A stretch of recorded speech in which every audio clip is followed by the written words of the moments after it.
hear wood burning, particles burning. So if you're trying to recreate this image by using auditory imagery, you're going to describe how the fire is crackling. Isn't that onomatopoeia? That is, if you're going pop, crackle, that's onomatopoeia. You're right. Okay, and what else? What other sounds could be present? They're firefighters. The water hose. What other sounds? Smacking, the sounds of them smacking and chewing. Do firefighters have to communicate with each other? Yes. Okay, so you can talk about how the voices were muffled as they're trying to yell across the fire, right? Okay, good. Smell. Who has this image now? Nick, you still have it. Okay, what smells are in that image? What smells do we need to describe to recreate it? Smoke. Smoke. Does smoke have a distinct smell? Yes. Yes, okay. Good. They have to eat, so it might have six chills. Good. The food. What about as they're fighting the fire, do you think they're going to sweat? Yes. Does sweat smell a certain way? Yes. Absolutely, you can describe that. All right, real quickly. Tactile touch. What touch, what feelings do you need to describe to recreate that image? Wrong. The tension of the hot. Good, how hot the fire is, right? Okay. What does hot fire feel like, y'all? Hot fire. We don't know, I ain't know. You never touched it? Hot fire, it burns, right? Yeah. It singes your skin, right? Okay, and the last one, gustatory, or that's what? Taste. All right. What taste? Not just the food. Think outside of the box, you taste. What taste? What can they be tasting? The food. The smoke. The food definitely, but the smoke. If we breathe in air, can you almost taste the air? Yes. Yes, exactly. Like sometimes the smell give away the taste of something. Good. So what you're gonna have to do by the end of the class period is you're gonna get an image. Your group is gonna draw an image, and you're gonna give me a narrative essay using imagery, at least 3 types of these imagery, to recreate this experience or image in this story. You're gonna create a story behind the image, and you're gonna use imagery to bring that story to life. Okay. But before we get to our own writing, we have to make sure we can identify it in other types of writing. So either on your desk you have a copy of To Kill a Mockingbird, or you have a copy of The Great Gatsby. Were there times when you read The Great Gatsby or To Kill a Mockingbird where you felt like you could see what F. Scott Fitzgerald was describing?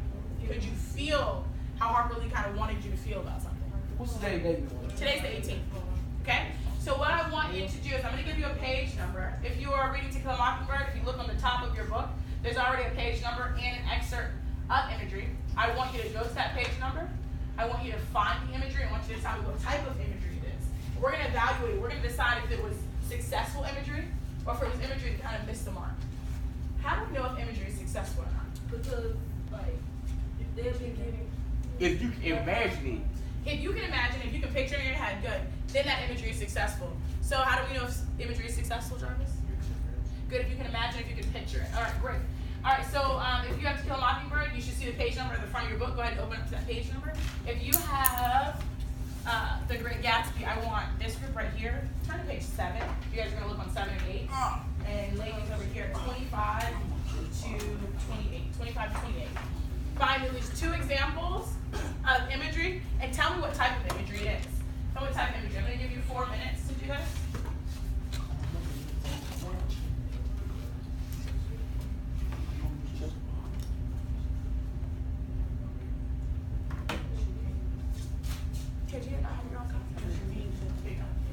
Like smell, visual. That you talking about? Yeah, right. I already got my answer. What do you think? Let me see. Smell. Where? Smell. Okay. What smell? What scent do you describe? Whiskey. Whiskey. What do they describe? You might have to turn to the page to figure that out. Turn the page and let me tell you, hint, there's more than one type of imagery right there, okay? There's more than one type. You're right. Smell is one of them, but there's more than one. Yeah. So we got to find more than one? No, but I'm telling you, in that excerpt, they're describing more than one type of imagery. They're using more than one type of image to describe something. Yeah. You guys found yours? Okay. If you found it, talk. Well, you guys might have different ones, but share it with your group first. Share it with your group before you share it with us. The first sentence from the second paragraph. Share it with your group. Identify the type of imagery.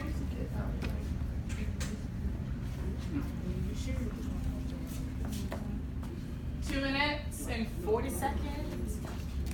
What type of imagery are we seeing over here?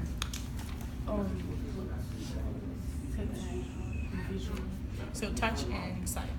Okay, what are they trying to get you to see? What is F. Scott Fitzgerald trying to get you to see? The girl when she changed her shoes. Okay, what's the girl's name? Oh, we don't know. I wouldn't read with them. I read by myself. Oh, you read by yourself. Do you have your own? Yeah, auditory. Okay, so you guys did describe the dress. What does this dress look like? Brown. Okay.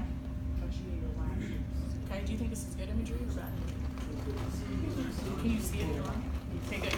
Yours, auditory. Tell us about it. When it said, it had a quotation mark and like, no, it's not exactly a police dog. I can see the, they were talking about the dog.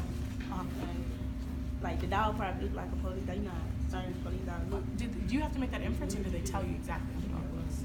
They didn't say anything about the dog. Do you think that would have been helpful if they would have told you exactly how the dog looks? Would that make the imagery better? Yeah. Okay, so maybe that might be an example where it's like just okay, right? But good that you pulled that out. You find another one? Okay, what's that? That's how I find it. Oh, you'll find another one. Okay. That one was good. You might actually keep that one. Because we can use that to show the difference between really strong imagery and imagery that's just nice. What do you think over here? Imagery-wise, what's strong? Auditory. Do you guys agree? Oh, you guys have your own. Okay. Tell me about auditory. Because it says one free, Oh, me, why?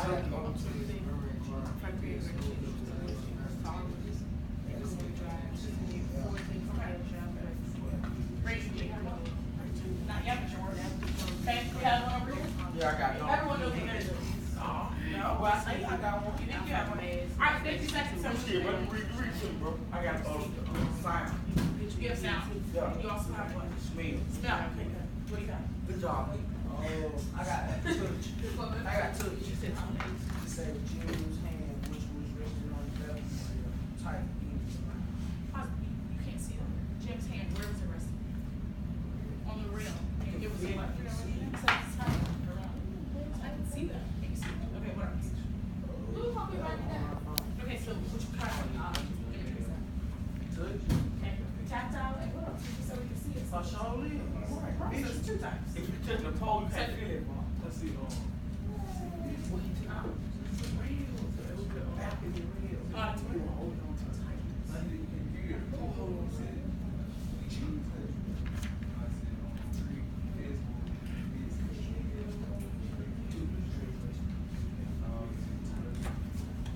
Okay, that's time. That's time. Okay. Does anyone feel like, yes, I want one strong example of imagery, and I want one example that's like, how the imagery is just okay. Does anyone have a good example of imagery that they would like to share? Good example. Jarvis, let's hear yours. Read it out for us. And you're reading from what book? Great Gatsby, okay? Read your imagery first. Auditory. Okay, auditory, can you read it to us? I must have stood for a few moments listening to the book of snow, curtains, and rugs, and the 2 young women in the room. Okay, so what is F. Scott Fitzgerald describing? The sound of the curtain The sound of the curtains. is growing up a pitch on the wall. Okay, the sound of the curtains. Okay, do you think this is good? Can you hear it? What does it sound like? Okay, good. We can hear it. So will we say this is strong imagery or weak imagery? Strong. This is strong. Okay, so we have an example of weak imagery. Nia, okay, read yours first. No, it's not exactly a police dog. What'd you say? It's not exactly a police dog. Can you read it out of the text so we can hear it? Because I don't just want you guys to know, okay, here's the imagery is. I want you to know what it looks like to have strong imagery and what it looks like to have weak imagery, okay? And our goal, do we want to use strong or weak imagery? Strong. All right, exactly. No, it's not exactly a police dog. Okay, so it's in the text it says, no, it's not exactly a police dog. Do they give us any details about what the dog looks like? No, would that be helpful if we're trying to recreate the image? Okay, good. So make sure when we are doing our own imagery that we're giving examples, that we're giving details.